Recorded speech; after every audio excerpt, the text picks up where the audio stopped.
Now, the last part of your brain to develop is the front of your brain. And the front of your brain is where you do critical thinking. That's where you can kind of weigh and measure, should I do this, shouldn't I do that? Kind of like, I'm going to get in trouble if I do this, so I don't think I better do that.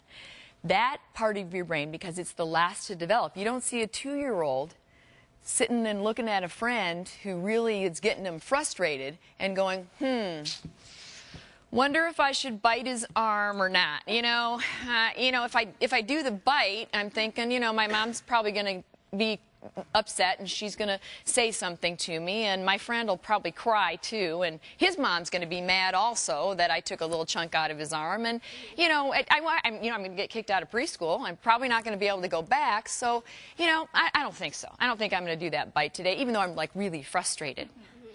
If the critical thinking brain was in charge and functioning really, really well, that's exactly what you would see. You would see that critical thinking, and you'd actually be able to watch a child make those kinds of decisions. Not functioning very well yet.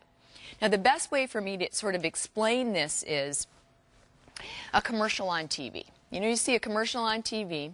When you see commercials on TV, they may be advertising, let's say, a card. And usually a sentimental card, right? They'll be advertising a card.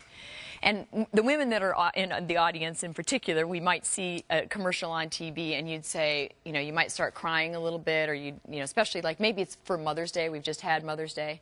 And if you look at a card advertising that, if you love your mother, you're thinking, oh my gosh, I've got to remember to get her something really, really wonderful when you look at that commercial. Now, if you don't like your mom, then what are you going to be feeling? Guilty. I probably should get her something, but frankly, I don't really want to do that, but, I probably should. That's your emotional brain that's interpreting. If your critical thinking brain was in charge, you'd be looking at that commercial and you'd say, $3.95 for a card is ridiculous.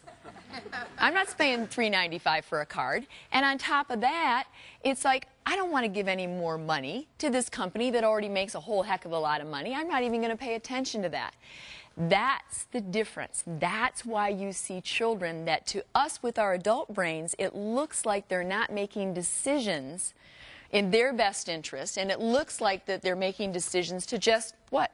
Make us mad, make us furious. The reality is they don't have the equipment yet. It would be like asking a child to write with their right hand and they didn't have one. If you don't have the equipment, it's impossible for you to be doing some of these things. So the more we understand the difference between the way we interpret childhood behavior with our adult brains and how their brains are functioning is crucial. Now, the other thing that's interesting about this emotional brain, or a brain that's really in charge with young children in particular, is the fact that young children can't tell time. They can't tell time till they're like in first grade. Right? They can't even tell time. So when young children are feeling a feeling, I might feel that feeling forever. Frankly, I don't know how long this feeling is going to last. I have no idea how long the feeling is going to last. I also don't know what the feeling is. I don't know I don't know what frustration is. And on top of that, I don't know what to do about the emotion. So one of our jobs as parents in particular is to make sure that we put as much credence in emotional education as we do in academic education.